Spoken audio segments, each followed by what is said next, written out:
जय जय शङ्कर हर हर शङ्कर जय जय शङ्कर हर हर शङ्कर जय जय शङ्कर हर हर शङ्कर जय जय शङ्कर.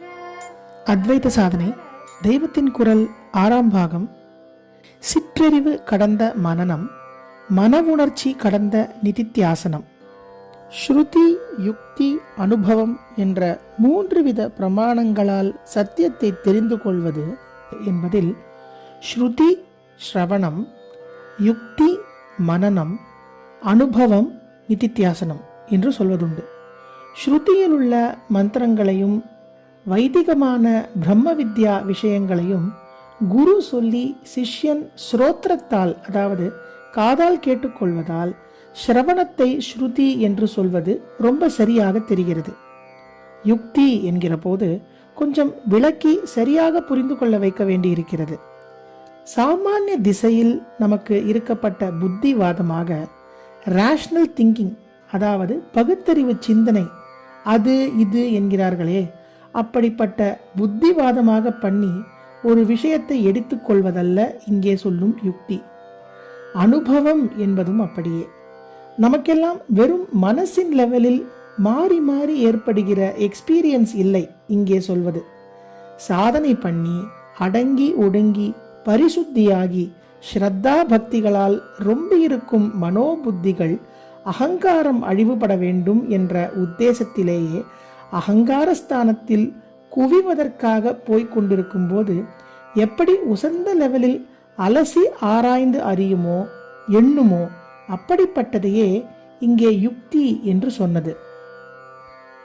அனுபவம் என்பதும் பண்பட்ட மனோபுத்திகள் இந்த யுக்தியினால் தெரிந்து கொண்டவற்றை மனத்தின் அடி ஆழத்தில் அகங்கார பேஸில் இருந்தே எக்ஸ்பீரியன்ஸ் செய்வதாக இருக்கும்.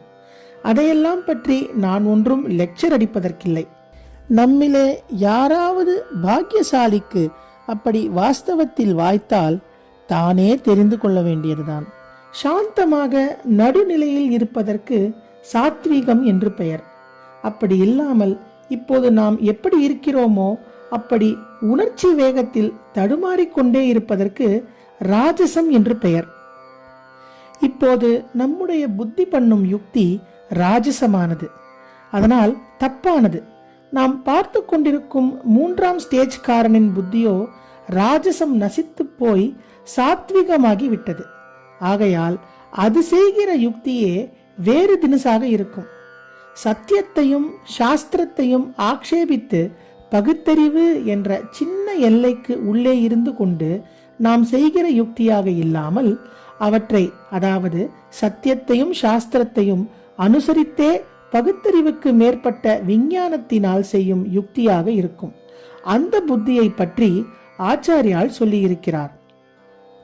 மோக்ஷைக சக்தியா விஷயேஷு ராகம் நிர்மூல்ய சந்நியஸ்ய ச சர்வ கர்ம ச ஸ்ரத்தயா யஹ ஸ்ரவணாதி நிஷ்டோ ரஜ ஸ்வபாவம் ச துனோதி புத்தேஹே. குறிப்பு: விவேக சூடாமணி 182, 184. விடுபடணும் என்பதொன்றே ஈடுபாடாக இருந்து விஷயப்பற்று எல்லாவற்றையும் நிர்மூலம் பண்ணி அதனடியாக சர்வ கர்மாவையும் விட்டு சந்நியாசியாகி எவன் ஸ்ரத்தையோடு ஸ்ரவணம் முதலியவைகளில், அதாவது முதலியவை என்பது மனன நிதித்தியாசனங்களைத்தான், எவன் ஒருவன் ஸ்திரமாக ஊன்றி இருக்கிறானோ அவன் புத்தியுடைய ராஜசிக குணத்தை அடியோடு தள்ளிவிடுகிறான் என்று அர்த்தம். இங்கே முமுக்ஷுத்துவம், சந்நியாசம், அப்புறம் ஸ்ரவணம் என்ற சாதனா கிரமமும் வந்துவிடுகிறது. அந்த நிலையில் யுக்தியே அலாதியாக இருக்கும். அப்படியே அந்நிலையில் அனுபவம் என்பதும் இந்திரிய சம்பந்தப்பட்டதாயில்லாமல் அந்தராத்ம சம்பந்தப்பட்டதாய் இருக்கும். ப்ரொஃபசர் பாணியில் சொல்கிறேன், அந்த யுக்தி சூப்பர் ரேஷனலாகவும் அந்த அனுபவம் மிஸ்டிக்காகவும் இருக்கும். மனனம் எதற்கென்றால் உபதேசத்தையே திருப்பி திருப்பி உருவேற்றிக் கொண்டிருந்தால்தான் மனஸ் வேறே ஒன்றுக்கும் இடம் கொடுக்காமல் அதிலேயே நிலைக்கும். அந்த மனனத்தை தான் ஆவிருத்தி, உருப்போடுவது என்று பிரம்மசூத்திரம் சொல்கிறது. ஹாஸ்யமாக திரும்ப திரும்ப உருப்போடணும் என்று திரும்ப திரும்ப வேதம் சொல்லி இருக்கிறது. அசகிருத் உபதேசாத் என்கிறது. குறிப்பு 4.1.1. எதுவரை இப்படி மனனம் செய்யணும் என்பதற்கு ஆச்சாரியாலும் ஹாஸ்யமாக பதில் சொல்கிறார். நெல்லை திரும்ப திரும்ப குத்தணும் என்றால் எதுவரைக்கும் குத்துவது என்று கேட்பதுண்டா? அரிசி மணி தெரித்து வருகிற வரை குத்த வேண்டியதுதானே. அந்த மாதிரி அவித்யிலிருந்து ஆத்மா தெரித்து வருகிற வரை அதே மனனமாக, ஸ்மரணமாக, தியானமாக திரும்ப திரும்ப உருட்டி கொண்டிருக்க வேண்டியதுதான் என்கிறார். மாறுபாடான இரு பாவனைகள் விலக. எத்தனைதான் பக்குவப்பட்ட மனோபுத்திகளானாலும் சாட்சாத்காரம் உண்டாகும் வரை மாயை விட்டு வைக்காது. மாயையின் தலையில் பழியை போடுவது கூட அவ்வளவு சரியில்லை. சாட்சாத்காரம் என்பது அனுபவத்தின் உச்சி கொம்பு. கர்மா முழுக்க தீர்ந்தாலொழிய அதை பிடிக்க முடியாது. இத்தனை சாதனை பண்ணியிருந்தாலும் பூர்வத்தில் பண்ணின கர்மா அதைவிட எத்தனையோ மடங்கு இருந்தால் என்ன பண்ணுவது? அதுவும் தீர்கிறதற்காகவே இப்போது மாயா சேஷ்டிதமாக இல்லை, ஈஸ்வர பிரசாதமாகவே என்று வைத்துக் கொள்ளலாம். இவனை, அதாவது சாதகனை ஒரு ஆட்டி வைப்பதாக வேண்டாத எண்ணங்கள் கிளம்பக்கூடும். அப்படியென்றால் காமக்ரோதாதிகள் இல்லை, அதுகளை முன்னேயே துரைத்து போட்டாயிருக்கும். ஆனால் வேறே வேண்டாத எண்ணங்கள் இரண்டு. ஒன்றை அசம்பாவனா என்பார்கள், மற்றது விபரீத பாவனா என்பது. பின்குறிப்பு: தொகுப்பாசிரியருக்கு தெரிய வரும் அளவில் 19ஆம் நூற்றாண்டு தொடக்கத்தில் நிச்சலதாசரால் ஹிந்தியில் எழுதப்பட்டு பின்னர் சம்ஸ்கிருதத்தில் மொழிபெயர்க்கப்பட்ட விசார சாகரம் எனும் நூலின் முதல் தரங்கத்திலேயே இவ்விரு பெயர்கள் காண்கின்றன. பொதுவாக அத்வைத சாஸ்திரங்களில் அசம்பாவனை என்பது சந்தேகம் என்றும் விபரீத பாவனை என்பது விபர்யம் என்றும் கூறப்படும்.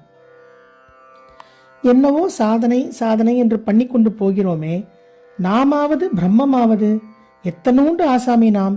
பிரம்மம் எத்தனை பெருசு, அகண்ட மகா தத்துவமாக இருக்கப்பட்ட அதுவாக நாம் ஆகிறதாவது இது எங்கேயாவது சம்பவிக்கக்கூடிய சமாச்சாரமா என்ற எண்ணம்தான் அசம்பாவனா. அத்வைதானுபவம் சம்பவிப்பது சாத்தியமா என்ற கேள்வி இன்னும் முற்றி கேள்வியா இல்லாமல் பதிலாகவே சாத்தியமில்லை, துவைத்தம்தான் சாத்தியம், சத்தியம், ஜீவன் வேறேதான், பிரம்மம் வேறேதான் என்றே தோன்றும் எண்ணம் விபரீத பாவனா. இத்தனை பாடுபட்டும் நாம் தனி ஜீவனாகத்தானே இருந்து கொண்டிருக்கிறோம் என்பதனால் நாம் இப்படியே தனியாக துவைதமாகத்தான் எப்போதும் இருக்க முடியும் என்று தோன்றி அதனால் உண்டாகும் பாவனை. இந்த இரண்டில் அசம்பாவனை போகவே மனனம், விபரீத பாவனை போக தியானம், அதாவது நிதித்தியாசனம் என்று சொல்லியிருக்கிறது. பாசி மூடுவது போல் அசம்பாவனை வந்து மூடினாலும் பண்பட்ட பக்குவப்பட்ட புத்தியால் அப்போது வேதாந்த சாஸ்திர வாசகங்களை அலசிக்கொண்டும் வீரியவத்தான மகாவாக்கிய மந்திரங்களை உருவேற்றி கொண்டும் இருந்தால் அசல் அனுபவம் உடனே வராவிட்டாலும் கூட அது சம்பவிக்க கூடியது சாத்தியம்தான் என்ற தெளிவு பிறந்துவிடும். சாட்சாத்காரம் சம்பவிக்க கூடும் என்ற மனன அலசல் உறுதிப்படுத்துவது சரி. ஆனால் சம்பவித்தே விட்டது என்று கண்டுகொண்டு சம்சயம் அடியோடு தீர்வதற்கு அது எப்படி போதும்? துவைத்தம் இப்போது பிரத்யக்ஷ அனுபவமாய் இருக்கிறது. பிரம்மம் வேறே நாம் வேறே என்றுதானே இப்போது நிதர்சனமாக எக்ஸ்பீரியன்ஸ் பண்ணி கொண்டிருக்கிறோம்.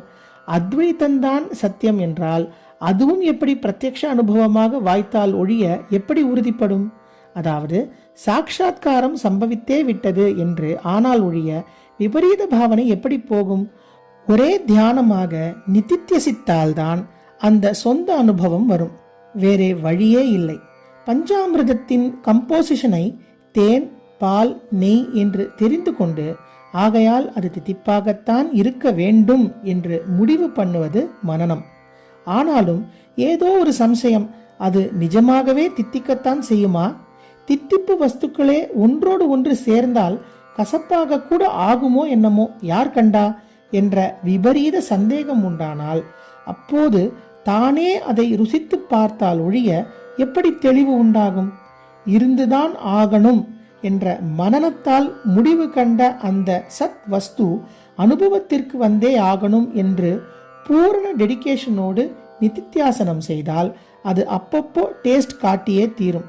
டேஸ்ட் காட்டுவது என்று சொன்னாலும் டேஸ்ட் பண்ணுகிறவன், அதை கொடுக்கிறவன் எல்லாம் ஒன்றாக போய்விட்டிருக்கும். அந்த ஸ்திதி அப்புறம் கழன்று விட்டாலும் கூட நிச்சயமாக அத்வைத அனுபவம் உண்டு என்று உறுதிப்பட்டுவிடும். அப்புறம் விபரீத பாவனை எப்படி நிற்கும்? அந்த 3ஆம் ஸ்டேஜில் இப்படிப்பட்ட மாறுபாடான பாவனைகள் தோன்றுவதே ஒரு விதத்தில் இவனுக்கு பெரிய சகாயமாக ஈஸ்வரன் அனுப்பி வைப்பதுதான் என்று கூட சொல்லலாம். அதனால்தான் ஒருவன் அத்வைத்தம் நிச்சயம் உண்டு என்று தத்துவமாக அந்தகரண லெவலிலும் சொந்தமாகவே அதன் அனுபவ சாயைகளை அந்தராத்ம லெவலிலும் தெரிந்து கொள்வதற்காக முழு மூச்சோடு மனன நிதித்தியாசனங்கள் செய்ய தூண்டுதல் பெறுகிறான். இல்லாவிட்டால் கொஞ்சம் ஈஸி கோயிங்காக இருந்து சித்தியை கோட்டை விட்டு விடக்கூடும். கோட்டை விடாவிட்டால் கூட ரொம்ப தள்ளி போடுவதாக ஆகிவிடும். எதிராகவும் ஒன்று தோன்றினால்தான் 2இல் 1 தீர்த்து விடுகிறேன் என்று கச்சை கட்டிக்கொண்டு களத்தில் குதிப்பது. அப்படித்தான் இந்த எதிரிடை எண்ணங்களான அசம்பாவனையும் விபரீத பாவனையுமே இன்சென்டிவாக அனுகூலம் பண்ணுவது. ஜெய ஜெய சங்கர, ஹரஹர சங்கர, மகாபெரிவாச்சரணம். जय जय शङ्कर हर हर शङ्कर जय जय शङ्कर हर हर शङ्कर जय जय शङ्कर.